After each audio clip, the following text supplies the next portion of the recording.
الحمد لله وحده الصلاة والسلام على من لا نبي بعده أما بعد اصول لمخارج و اغمك بیان شو چې درې دي چې اول اصل حلقو په مری کې درې مخارج او شپږ حروف ادا کی او په جبه کې لس مخارج او تلس حروف ادا کی او په شونډو کې دو مخارج دي او څلور حروف تی ادا کیږي. نو مخارج بیانېدل د قاف او د کاف مخرج بیان شو. اوس اوم نمبر مخرج بیانېږي چې هغه وسط لسان او د هغې مقابل تالو دی.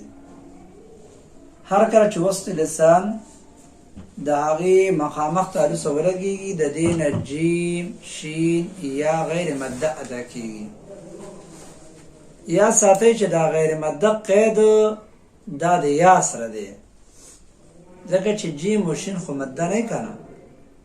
نو یا غیر مده دا د وسط لسان نه ادا کیږي او چې کومه یای مده ده نو یای مده مخرج څه شی دی؟ جوفي ده. دې درېواړو حروفو ته حروف شجریه وایي. سکون د جیم او شجریه ورته ځکه وایي چې دا د شجرة الفم نه ادا کیږي.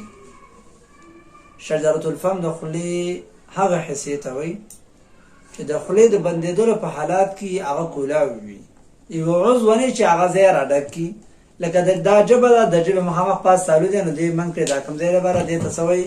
شجریه.